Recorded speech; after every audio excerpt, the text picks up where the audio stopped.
Hello and welcome to our latest Seven Investment Management teleconference.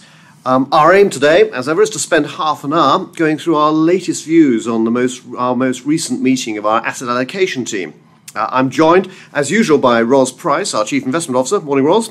Morning. And number two, Senior Investment Manager, Alex Scott. Hello.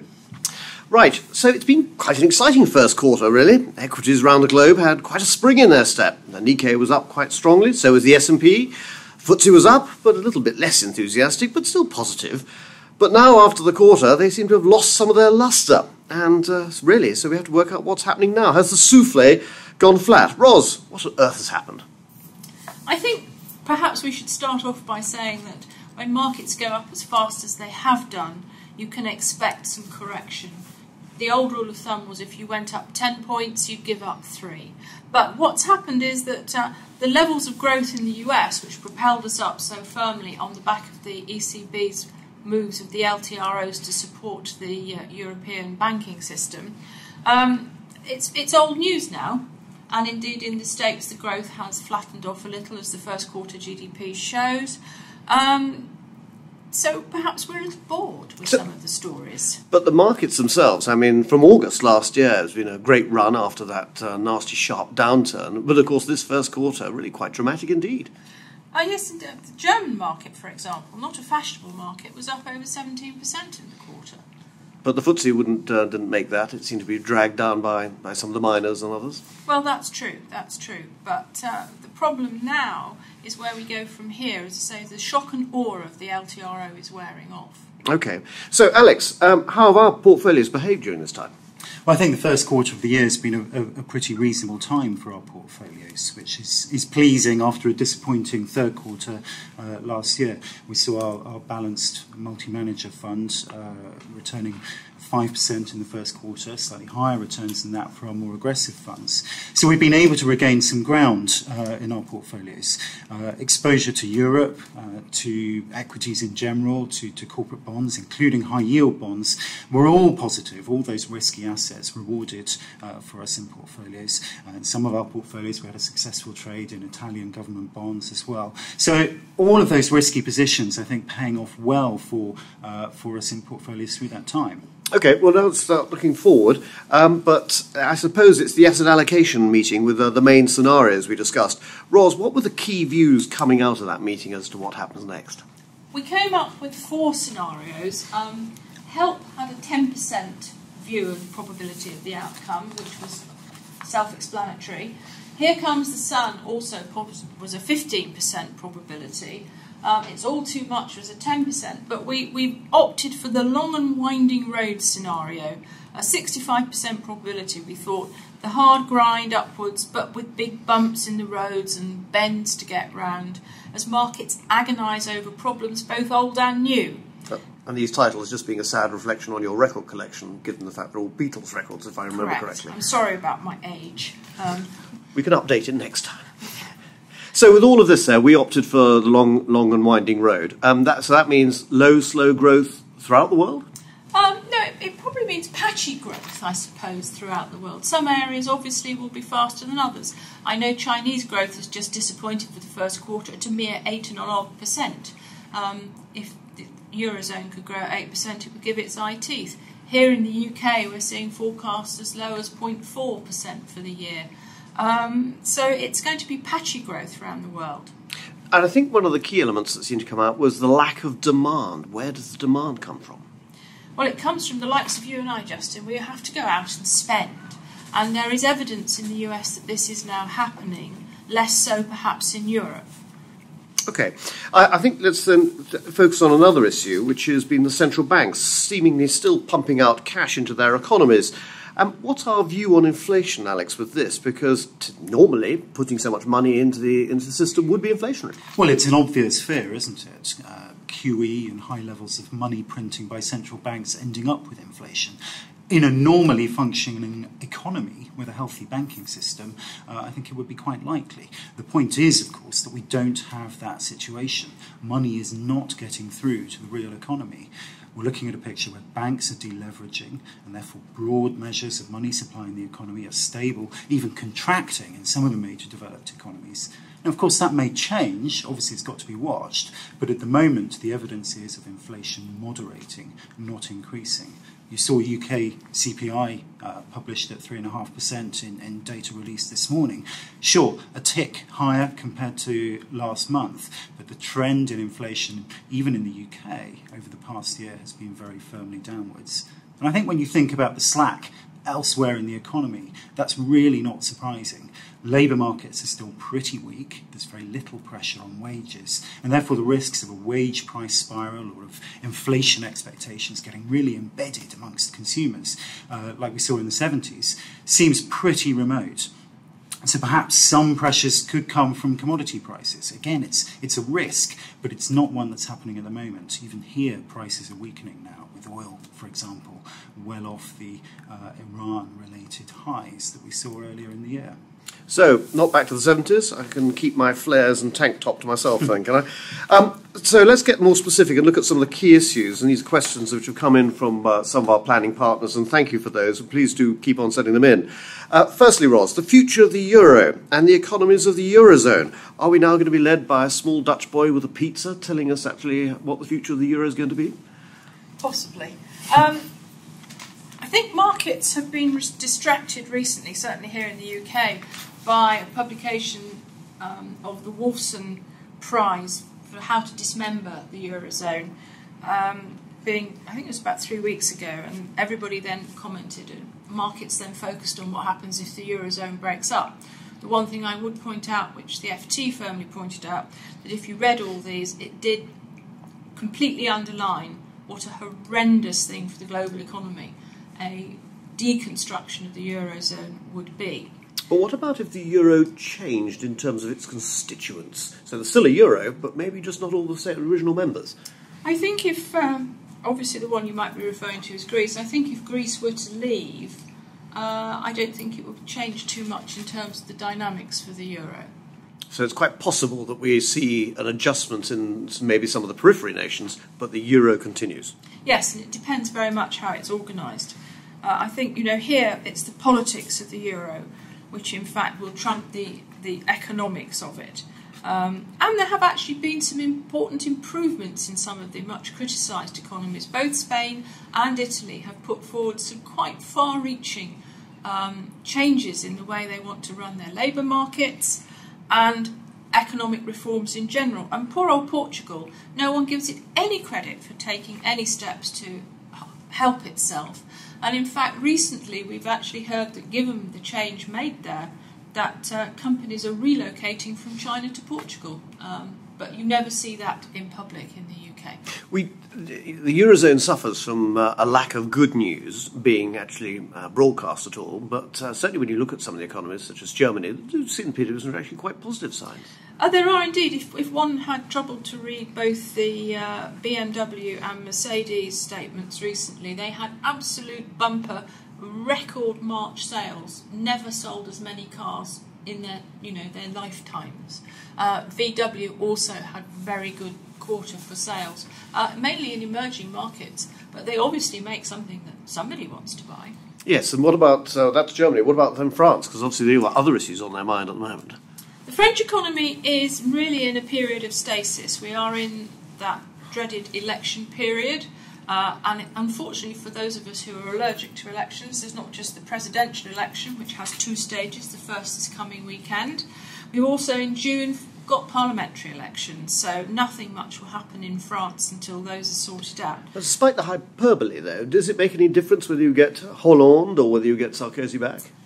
Probably not. In terms of the ultimate direction of the euro, Hollande is probably far more pro-Eurozone than Sarkozy, although Hollande is also more pro-growth, perhaps than Frau Merkel would like. Is that a bad thing, do you think?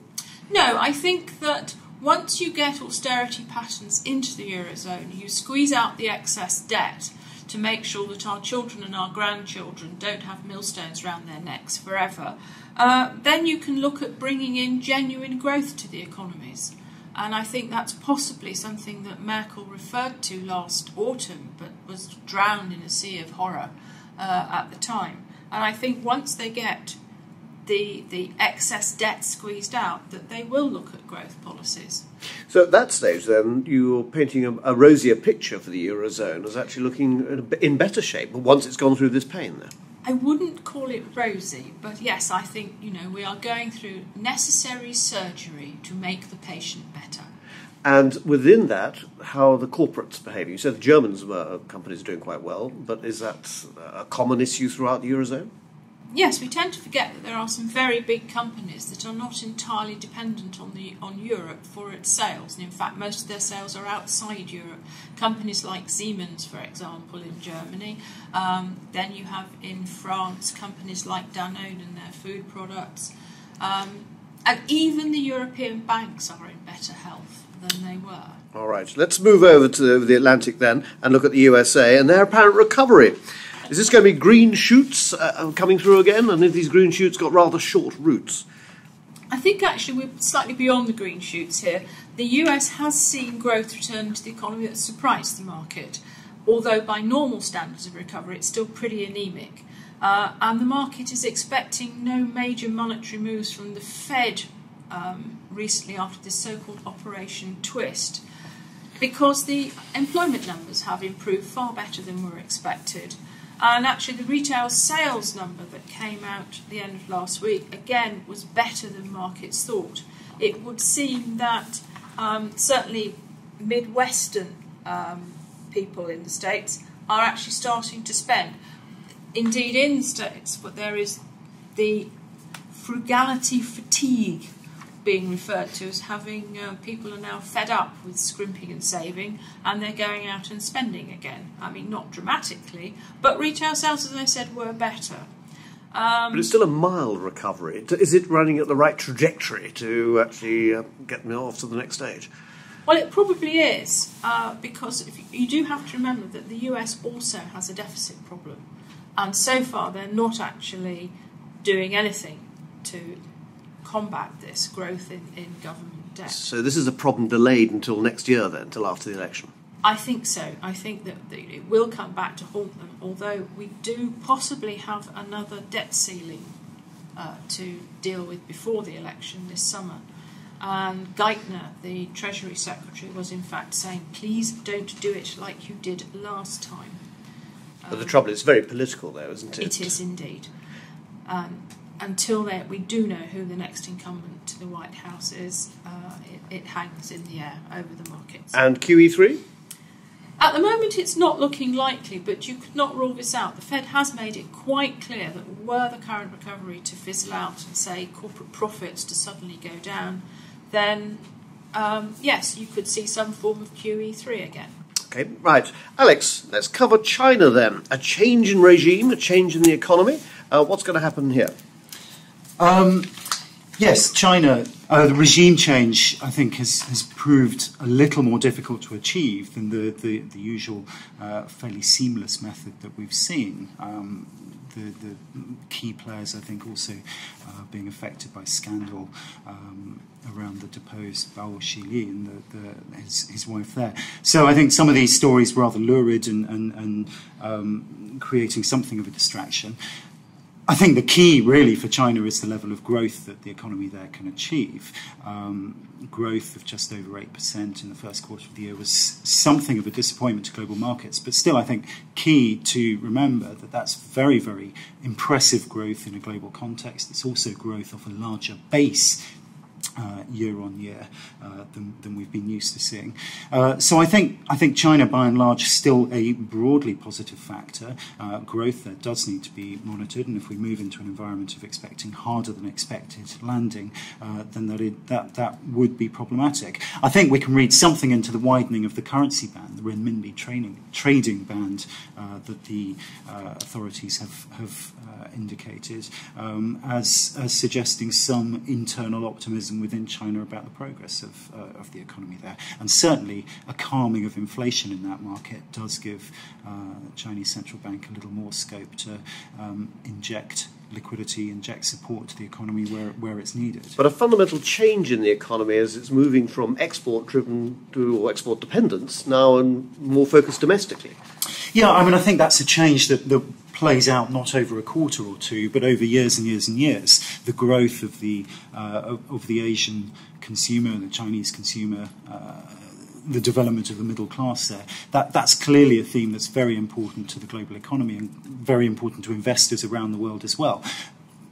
Interestingly enough, I think it's a theme which is important for companies and equities, not just in emerging markets, but for many global multinational companies that are listed in Europe and generally the US as well. Generally seen as quite positive for Europe with our brands and such like, whether it's the likes of clothing brands of Burberry or, of course, absolutely. I mean, Ros referred a moment ago to key multinational companies listed in Germany, France, and elsewhere that are making increasing levels of sales to that rising consumer in China. And I think the development of that, which will be slow, we shouldn't be carried away about the impact it's going to have over the next few months or so. The development of the Asian consumer is a key positive for European companies and American companies to some degree as well.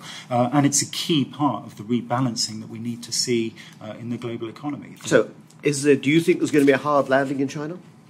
No, I don't. I mean, I think growth can slow from the levels that we've been used to seeing, but I think policymakers are on top of the situation. There are risks around the real estate, the property sector in China, which are still not resolved. But I think the authorities there are doing what they can and what they need to do to make sure that growth still comes in at a pretty robust level. Okay, let's come back, if I may, then, draw you to the United Kingdom.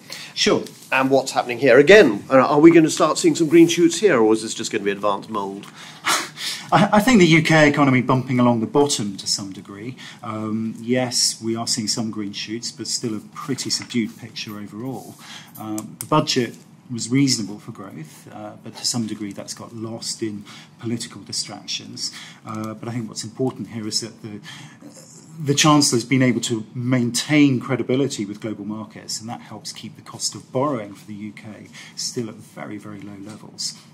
Meanwhile, we've got inflation broadly falling over the last year. That reduces the pressure on consumers' real incomes. And we're seeing some signs of more confidence in the corporate sector, in construction. We're seeing private sector employment picking up a little.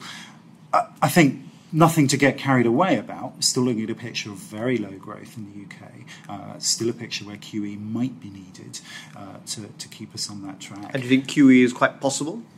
I think it's possible. I think the May meeting for the Bank of England is a crucial one. I think opinion very divided as to what we will see. If we don't see more QE there, then clearly it remains on the agenda as a backstop if we do see a further slowing later in the year. And I did notice, although the unemployment figures are up, actually the employment figures are also up. More people are working than this time last year, which I presume must be an encouraging sign all the way around. Absolutely, it is encouraging. I mean, there are still clearly job losses to come in the public sector as those austerity measures bite. But I think what's really encouraging is that the private sector is showing some signs of renewed hiring. Okay. Then just moving on, let's look at the broader area of developing, emerging and frontier markets on this and where we're actually going to be addressing these. Yeah, well, I think in terms of investment, there are perhaps going to be opportunities a little later in the year in emerging markets. We're seeing more emerging market central banks being in a position where they can cut interest rates. We saw India today. We saw India today, indeed. I mean, to some extent, I think it's a measure that these central banks need to be cutting rates to maintain growth levels. But I think the positive we can see there is that inflation is moderating in some of those economies and therefore giving central banks the scope to move. They've got the scope to take the action they need to take. And that's a potential positive. On the whole, I think we still see better value in developed markets than in emerging markets. To some degree, that's in developed market companies that are still benefiting from high levels of growth in emerging markets from their exports to those countries. But I think, as an aside, we've got to remember things like what's happening in Argentina now with nationalisation of overseas assets owned by listed company. it's a reminder to us that investing in emerging markets is not always a simple and straightforward matter.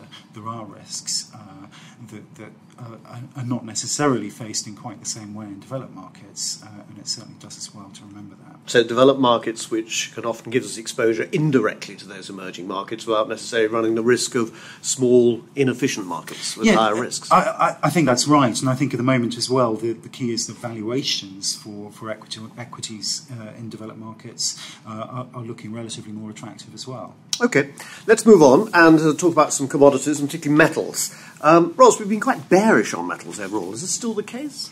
Well, yes, because as global growth has been weak, then the demand for building is declining. And so things like copper, there's less demand for. As growth picks up, we can expect to see more demand for copper, etc. So we are looking for growth metrics to show an improvement before we become keener on buying into the metal markets. And obviously that links into the miners themselves, I presume. It does indeed. Right, okay. And what about gold? We are less keen on gold, and it is interesting that during this latest bout of market uncertainty, gold has not been a star performer as it was perhaps in last autumn. We are not particularly bullish on gold. We feel that there is more likelihood of the dollar strengthening if there is a lack of QE3. Therefore, normally, when the dollar is stronger, gold does not perform well. We are not inclined to fill our portfolio full of gold at the moment. So we still have some holdings, but relatively small. Relatively small. Okay. A story we've actually been running for some years has been that of infrastructure, both in terms of the infrastructure itself and the infrastructure builders. Do we still like this? Yeah, well, I think the infrastructure assets have performed very well. You're looking at a situation where you've got defensive revenues, often with inflation linking, often with regulatory or government support on those assets. And I think that resilience of earnings that you see from infrastructure type assets has chimed very, very strongly with the mood of the markets. Those sorts of assets can probably still make money. I think I'd caution that if we do see a sharp rise in equities, if risk appetites do recover, then those sorts of defensive assets are likely to lag any sharp rise. But I think the key is that they've been popular. We need to have an eye on valuations here. We have been happy, we remain happy, taking profits selectively when those infrastructure assets get too expensive.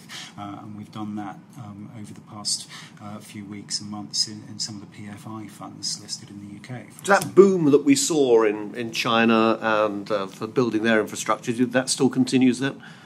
Well, I think that's much more about the infrastructure builders rather than the infrastructure operators, isn't it? Yes. I mean, I think there are issues to be faced there as we see a rebalancing developing over time in the Chinese economy, a greater focus being put on consumption, the development of the consumer and the household expenditure, rather than such a strong focus as we've seen in the last couple of years on construction and capital investment as a big drivers of the economy. So I think we've got to be wary of that flux. Okay. So, Ros, what can we look out for over the next quarter? And really, I suppose, which asset will we see making money for clients? Where are the opportunities? I think it's going to be a very political quarter with lots of elections. And I think markets are going to be very erratic. One of the things that I expect is that government debt will oscillate, as we have seen in recent weeks, although we think that sovereign debt is pretty overvalued in the UK and the US and Germany. We do see potential to trade in the less fashionable debt of Italy, possibly in Spain, and as we have done in the first quarter. We also think that expect that the earnings will improve in the US, but we do think the US market could be overvalued or heading for overvaluation, so we are looking to trim exposure in the US and switch it to Europe, where we see things like the banks, which have actually benefited from the LTRO and have passed stress tests quite well, as offering a rather risky but nonetheless an opportunity for profit there. So you've had US companies with high margins, almost record high margins, but not really investing very much at the moment. Do you expect that to change? I can't see it changing in the very near future, to be honest. Okay. So over the next quarter or so, this is going to be quite a volatile period? Yes, I You reckon it will be? Yes, because we have, there will be worries about these wretched elections going forward. There are some minor elections in Germany too, which are tricky. Okay, one key area, of course, that is vital to us all is currency exposure, and come to that, cash. Alex, is this going to be a race to the bottom of all the different currencies? Well, I think we still see scope for the euro to weaken. It could indeed be part of the solution for the Eurozone economies and related to the ECB taking more action and expanding its activities. So we're still looking to hedge most of the euro exposure we have in our portfolios. So, but in terms of some of the more exotic currencies, you can call the Norwegian kroner exotic or Singapore dollar, this is not something which we would be necessarily including? No, we have exposure to emerging market currencies in portfolios. That comes to some degree with emerging market debt investments that we have. I think we're a little wary of going too far into some of the smaller, if you like, smaller developed currencies which have performed pretty well against the majors and arguably are quite expensive. I think where we're looking to act is on some of the majors where, as I say, we're hedging much of our euro exposure. We're seeing scope for the yen to weaken further with the Bank of Japan taking more action. So again, we're largely hedging exposure there. I think a more balanced view on the dollar. We see the dollar potentially as a useful risk hedge if the outlook around Europe proves to be tougher than we're expecting. But also scope for the dollar to rally if the Fed does indeed go for less quantitative easing than markets had expected. Okay, so many moving parts here, I think you'll agree. Ros, if you could just give us a view as to, sort of a summary as to what you think we should be really focusing on over the next quarter. I think we should be cautiously optimistic. I think we should make sure we have liquidity in all our positions in portfolios. Liquidity risk is quite a key that is often overlooked, and we make sure that we can move all the parts of our portfolio if we need to. We look for opportunistic trading in some sovereign debt, and we look to benefit from improving corporate earnings in whatever market, be it Europe. Japan actually is one that's quite key, and we're trickling money into those markets, particularly Europe and Japan. Okay, Ros, Alex, thank you very much indeed. That brings us to the end of our half-an-hour slot, and I'd like to thank you both for your time and your knowledge on this. If you'd like a copy of our asset allocation views, then please do email us directly or contact us through your usual 7IM contact, and we'd be delighted to send them out to you immediately. I'd also appreciate any comments, as some of you have already given me, on our commentary that we've been giving out and our commentary today as well. And if you've got any other ideas as to how we can improve this, I'd be extremely grateful. But also, can I thank you today for your time, and I hope you found our discussion and views useful, and we're very much looking forward to working with you over the next quarter. Thank you very much indeed, and goodbye for now.